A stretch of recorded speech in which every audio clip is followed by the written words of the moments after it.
beberapa malam setelah Nabi Muhammad sallallahu alaihi wasallam mengerjakan sholat tarawih berjamaah dengan para sahabatnya, kemudian Rasulullah sallallahu alaihi wasallam meninggalkan pelaksanaan sholat qiyamul lail itu secara berjamaah karena ada kekhawatiran di dalam diri Rasul jika terus beliau istiqomahkan qiyamul lail secara berjamaah, boleh jadi nanti ada umat di belakang beliau atau sepeninggal beliau yang menduga jika qiyamul lail di bulan suci Ramadan itu diwajibkan oleh Allah Subhanahu wa taala kepada kita umat Islam. Oleh karena itulah kemudian Rasulullah sallallahu alaihi wasallam meninggalkan pelaksanaan salat qiyamul lail yang awal mulanya pernah sempat dikerjakan oleh Rasulullah sallallahu alaihi wasallam secara berjamaah. Namun Bapak Ibu kaum muslimin dan muslimat yang dimuliakan oleh Allah, beberapa malam setelah Nabi Muhammad sallallahu alaihi wasallam meninggalkan pelaksanaan salat qiyamul lail secara berjamaah, ada seorang sahabat Nabi yang memang hobinya ibadah, yang memang hobinya salat malam. Nama beliau Abu Dzar Al-Ghifari, pamit minta izin sama Rasulullah agar beliau diperkenankan untuk dapat bermalam di rumahnya Rasulullah sallallahu alaihi wasallam. Di dalam kitab Musnad Ahmad bin Hambal cerita itu bisa kita temukan. Kata Abu Dzar Al-Ghifari kepada Rasulullah, "Ya Rasulullah, fa'adhinni an abita indak." Ya Rasulullah, izinkanlah saya malam ini bermalam di rumahmu. Tentu oleh Nabi Muhammad sallallahu alaihi wasallam ditanya, apa tujuan Abu Dzar mesti bermalam di rumahnya Rasulullah sallallahu alaihi wasallam? Nah, disitulah kemudian Abu Dzar Al-Ghifari ternyata kepingin kembali melaksanakan qiyamul lail di bulan suci Ramadan berjamaah dengan Rasulullah sallallahu alaihi wasallam. Dari sini nanti Bapak Ibu di dalam kitab fikih para ulama, terutama ulama fikih yang bermazhab Syafi'i mengambil kesimpulan jika qiyamul lail, jika yang namanya salat tahajud, bahkan juga salat tarawih atau juga salat witir termasuk di antara as-salatul masnunah, salat-salat sunnah yang dalam pelaksanaannya boleh dikerjakan sendiri-sendiri dan juga boleh dijamaahkan. Para ulama fikih mazhab Syafi'i membagi salat sunat dalam pelaksanaannya ke dalam 3 bahagian. Yang pertama, ada jenis salat sunat meskipun statusnya sunat namun dalam pelaksanaannya itu wajib dijamaahkan. Kita mengenal yang namanya salat Idul Fitri, ada namanya salat Idul Adha, ada yang namanya salat istisqa, salat minta hujan, salat gerhana matahari, gerhana bulan. Betul, salat-salat tadi salat sunat, namun demikian dalam pelaksanaannya wajib dilakukan secara berjamaah, tidak sah dilakukan secara sendiri-sendiri. Namun Bapak Ibu kaum muslimin dan muslimat yang dimuliakan oleh Allah, juga ada jenis salat sunat yang dalam pelaksanaannya wajib sendiri-sendiri, tidak boleh berjamaah. Salat sunat rawatib qabliyah, salat sunat rawatib ba'diyah, salat tahiyatul masjid, salat duha, salat istikharah, dan juga salat hajat. Coba kita bayangkan salat hajat itu dikerjakan berjamaah. Imamnya punya hajat, punya mobil baru, sedangkan makmumnya kepingin punya istri baru, tidak nyambung itu. Maka oleh karena itu di dalam kitab fikih salat hajat itu termasuk salat sunat yang pengerjaannya harus dilakukan sendiri-sendiri. Namun demikian juga ada di dalam fikih jenis salat sunat yang dalam pelaksanaannya boleh dikerjakan berjamaah dan juga boleh dikerjakan sendiri-sendiri, termasuk salat tarawih kita. Namun demikian Bapak Ibu, karena di bulan Ramadan salat tarawih sudah tidak hanya sebatas ibadah sunnah, namun sudah menjadi syiar, sudah menjadi identitas. Kalau kita sedang melaksanakan puasa Ramadan, maka tidak ada salahnya kita ramaikan masjid dengan melaksanakannya secara berjamaah. Oleh sebab itu Abu Dzar Al-Ghifari kemudian menceritakan pengalaman beliau yang bermalam di rumah Rasulullah sallallahu alaihi wasallam di malam itu. Fasana'tu misla ma sana'a Rasulillah. Aku pun malam itu mengerjakan apa saja yang dikerjakan oleh Rasul. Memang Abu Dzar Al-Ghifari ini Bapak Ibu terkenal sebagai seorang sahabat yang fanatik betul dengan Rasulullah.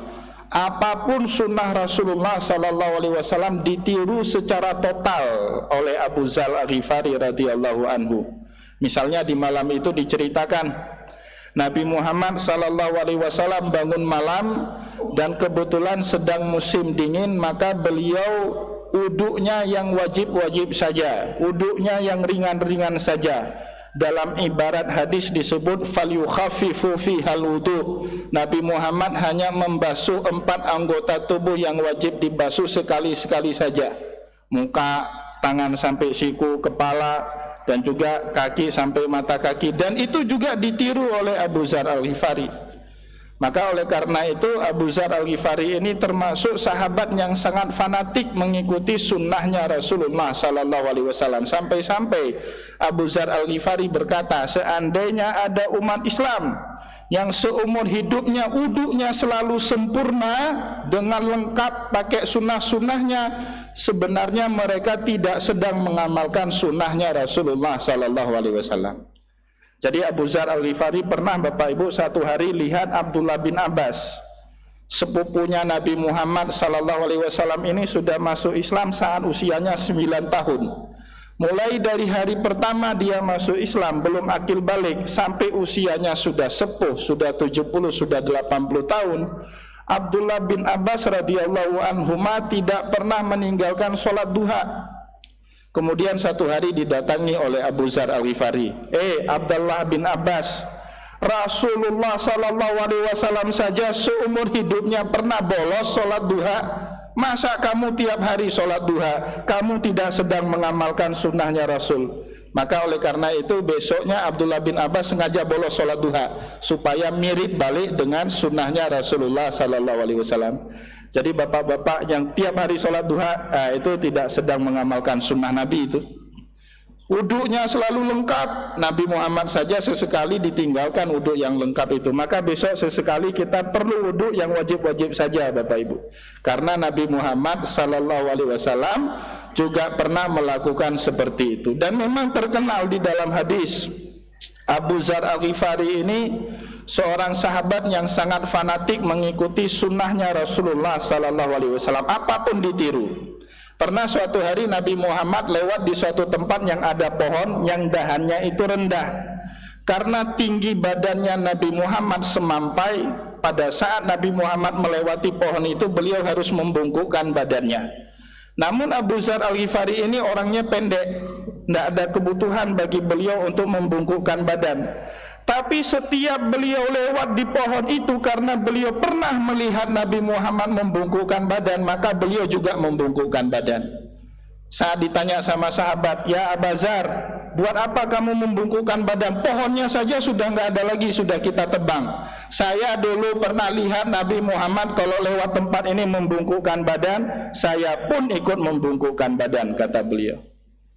Di dalam hadis yang lain Bapak Ibu, Rasulullah tahun 9 Hijriah, setelah peristiwa Fathul Mekah di tahun 8 Hijriah, Allah mengatakan dalam Al-Quran, wa ra'aitan nasa yadkhuluna fi dinillahi afwaja. Setelah penaklukan kota Mekah, kamu akan melihat niscaya manusia berbondong-bondong masuk ke dalam agama Allah. Termasuk salah satunya tahun 9 Hijriah, Nabi Muhammad kedatangan banyak tamu dari seluruh pelosok Jazirah Arab. Semuanya kepingin langsung bersyahadat di hadapan Rasulullah SAW. Karena kebetulan pada saat itu musim panas dan begitu banyaknya tamu Rasulullah sehingga rumah beliau tidak bisa tampung lagi, akhirnya dibuatkan kemah. Di kemah itu Rasulullah menerima semua orang yang mau bersyahadat langsung di hadapannya Nabi Muhammad. Karena di musim panas, saat Rasulullah menerima syahadat mereka, 2 kancing baju Nabi Muhammad yang paling atas itu beliau buka. Asyhadu an la ilaha illallah, diikuti kemudian asyhadu an la ilaha illallah. Maka Abu Dzar Al-Ghifari sepeninggal Rasulullah, pada saat menerima syahadat orang, beliau buka kancing bajunya Pak. 2 baju atasnya nampak. Ditanya sama sahabat, ya Abu Dzar, buat apa kamu gagah-gagahan buka baju 2 kancing atas? Nah, kata Abu Dzar, dulu saya melihat langsung dengan mata kepala saya Rasulullah sallallahu alaihi wasallam saat menerima syahadat, para sahabat beliau membuka dua kancing anak bajunya. Nah, maka Bapak Ibu besok kalau lihat tengku, lihat ustadz yang terima syahadat orang buka kancing baju, itu bukan sedang gagah-gagahan Bapak Ibu, bukan sedang menampakkan bulu dadanya itu, tapi sedang mengamalkan sunnah Rasulullah sallallahu alaihi wasallam yang pernah diceritakan oleh Abu Dzar Al-Ghifari radhiyallahu anhu. Maka di hari itu Abu Dzar Al-Ghifari melakukan apapun yang dilakukan oleh Rasulullah sallallahu alaihi wasallam. Termasuk beliau menceritakan kemudian sholat malamnya Nabi Muhammad itu panjang-panjang, sehingga fa'adribu ra'si fawqal judran, beberapa kali kepala saya itu hampir terantuk dinding.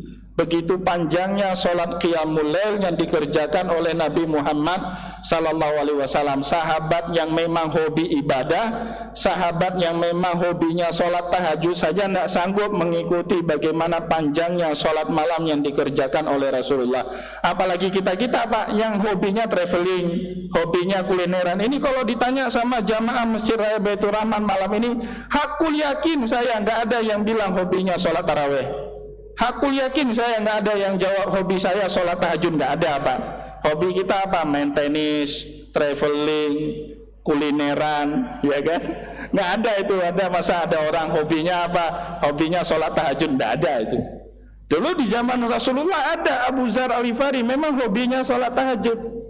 Tapi saat beliau sholat tahajud di belakang Rasulullah tidak sanggup beliau. Terlalu panjang sholat tahajud yang dikerjakan oleh Nabi Muhammad sallallahu alaihi wasallam. Nah, Bapak Ibu kaum muslimin dan muslimat yang dimuliakan oleh Allah, yang menarik dan yang menjadi inti ceramah kita pada malam ini setelah Abu Dzar Al-Ghifari radhiyallahu anhu mengerjakan sholat tahajud di belakang Rasulullah sallallahu alaihi wasallam, maka pada saat itulah beliau kemudian bertanya kepada Rasulullah, "Ya Rasulullah, inni as'aluka murafaqatuka fil jannah."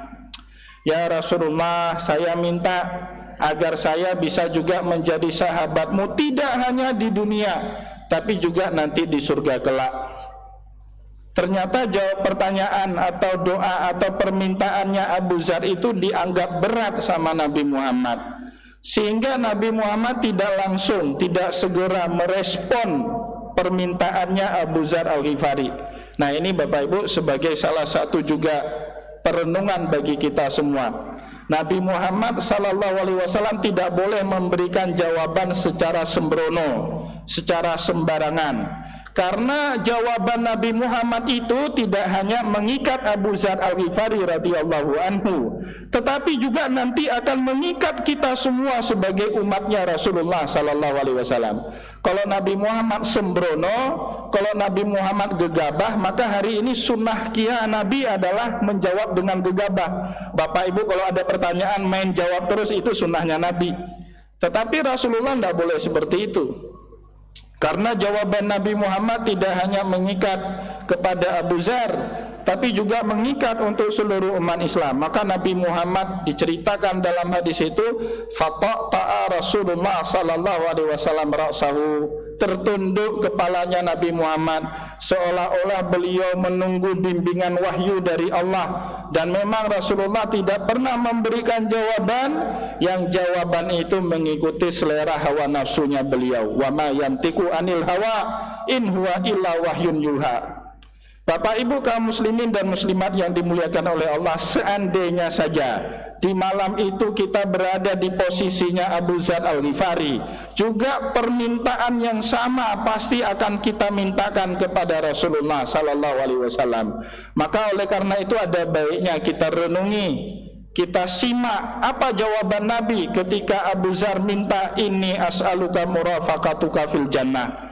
Pada saat itu kemudian Rasulullah sallallahu alaihi wasallam menjawab, fa'inni ala nafsika bikasrati sujud. Kalau itu yang menjadi permintaanmu Abu Dzar, maka bantulah saya untuk mewujudkannya. Karena Bapak Ibu, kunci surga itu sebenarnya tidak semata-mata di tangan Rasulullah, Tetapi semuanya ada pada diri kita sendiri, tergantung sekali dengan amal soleh yang kita kerjakan saat ini di dalam kehidupan dunia. Wa anna laisa lil insani illa ma sa'a. Kelak di hari akhirat, hitungan-hitungannya itu sangat tergantung dengan amal soleh yang kita kerjakan masing-masing. Maka Nabi Muhammad pun sallallahu alaihi wasallam menjawab pada saat itu, kalau memang itu yang menjadi permintaanmu, fa'inni ala nafsika bikasratis sujud, bantulah saya untuk mewujudkan doamu itu dengan memperbanyak sujud. Bapak Ibu kaum muslimin dan muslimat yang dimuliakan oleh Allah, di dalam peristiwa Isra dan Mi'raj, dan kita tahu awal mula disyariatkannya ibadah solat kepada kita, momentumnya terjadi dalam peristiwa Isra dan Mi'raj. Pada saat Nabi Muhammad kembali dari Sidratul Muntaha, beliau ketemu kembali dengan Nabiullah Musa alaihissalam. Pada saat itu Nabiullah Musa alaihissalam minta kepada Nabi Muhammad untuk balik ke Sidratul Muntaha, minta diskon pengurangan dari 50 waktu dalam sebagian riwayat sehingga nanti berubah menjadi 5 waktu. Dalam riwayat yang lain dari 50 rakaat kemudian berubah menjadi 17 rakaat. Pada saat itu Nabiullah Musa alaihissalam berdalih, Muhammad, umatmu itu usianya pendek-pendek. Dan memang betul Bapak Ibu, usia kita itu kan lebih kurang sama dengan usianya Nabi kita Nabi Muhammad sallallahu alaihi wasallam. Usianya umat Nabi Musa itu sama dengan Nabiullah Musa. Nabiullah Musa alaihissalam itu wafat usianya 120 tahun. Usia 100 tahun Nabiullah Musa itu masih segar bugar Bapak Ibu.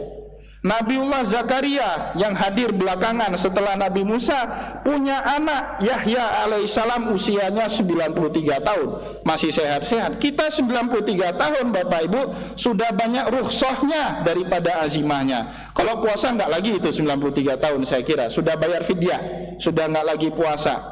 Salat juga sudah banyak rukhsahnya, bahkan haji sudah enggak wajib lagi orang usia 93 tahun. Maka Nabiullah Musa alaihissalam pada saat itu berdalih, Muhammad, umatmu itu usianya pendek-pendek, umatmu itu fisiknya enggak kuat jalani ibadah, apalagi umatmu yang di akhir zaman kelak tidak akan ada yang memang ahli ibadah. Umatmu itu pasti hobinya jalan-jalan, olahraga, rebutan jabatan, rebutan harta. Nah, itu umatmu. Sedangkan umat saya yang kuat saja dalam ibadah nggak sanggup sebanyak itu, 50 waktu atau dalam sebagian lain riwayat 50 rakaat. Maka Bapak Ibu atas saran Nabiullah Musa alaihissalam, Nabi Muhammad bolak-balik Sidratul Muntaha sehingga dari 50 waktu menjadi 5 waktu, atau dalam riwayat yang lain dari 50 rakaat menjadi 17 rakaat. Namun Bapak Ibu kaum muslimin dan muslimat yang dimuliakan oleh Allah, kita berani bilang kepada Nabiullah Musa alaihissalam, Anda benar di dalam 11 bulan tapi salah di bulan Ramadan. Kami sanggup bahkan mengerjakan sholat lebih daripada 50 rakaat di bulan Ramadan. Sholat wajib saja sudah 17 rakaat. Belum lagi sebentar lagi kita sholat tarawih 20 rakaat tambah witir 3 rakaat. Belum lagi hitungan rawatib qobliyah ba'diyah kita, belum lagi sholat syuruk kita, belum lagi sholat duha, belum lagi sholat tahajud dan qiyamul lail kita. Maka Bapak Ibu kaum muslimin dan muslimat yang dimuliakan oleh Allah, di bulan yang suci ini, di rumah Allah yang suci ini, kita berani berkata kepada Nabiullah Musa, Anda benar di 11 bulan yang lain kami memang lemah, kami tidak sanggup mengerjakan 50 waktu 50 rakaat. Tapi Anda keliru pada saat masuk bulan suci Ramadan. Kami sanggup melampaui prestasi umat-umat terdahulu, termasuk umatmu Nabiullah Musa alaihissalam. Maka oleh karena itu Bapak Ibu kaum muslimin yang dimuliakan oleh Allah, bahkan di akhir dari bulan Ramadan ada satu malam yang kalau kita ketemu malam itu, Allah menyebut khairun min alfisar, lebih baik daripada kita beribadah selama 1000 bulan lamanya. Dan disinilah akhirnya para ulama semua memahami hadis Rasulullah sallallahu alaihi wasallam yang berbunyi, lau ya'lamul ibadu ma fi Ramadan, seandainya saja seorang hamba mengetahui apa rahasia Allah Subhanahu wa taala di bulan suci Ramadan, latamannat ummati kullasanati Ramadan, maka niscaya umatku itu akan berharap 11 bulan yang lainnya juga dinamakan oleh Allah Subhanahu wa taala dengan bulan Ramadan. Maka Bapak Ibu kaum muslimin dan muslimat yang dimuliakan oleh Allah, bulan Ramadan itu ibarat jalan tol. Kita memang fisik nggak sekuat Nabiullah Musa, dan juga usia kita nggak akan panjang seperti nabi-nabi dan umat-umat terdahulu. Tapi dengan adanya fasilitas tol spiritual bulan suci Ramadan, kita tetap bisa mempertahankan gelar khaira ummah yang sudah Allah labelkan kepada kita umat Nabi Muhammad sallallahu alaihi wasallam. Semoga apa yang kita sampaikan pada malam ini ada manfaatnya buat kita semua. Saya mohon maaf jika ada yang tidak berkenan. Wallahu muwaffiq ila aqwamit thariq wa nasrun minallah fatun karim. Wassalamualaikum warahmatullahi wabarakatuh.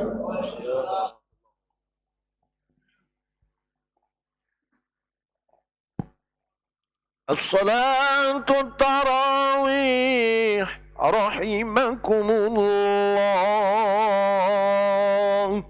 لا إله إلا الله وحده لا شريك له، له الملك وله الحمد يحيي ويميت وهو على كل شيء قدير.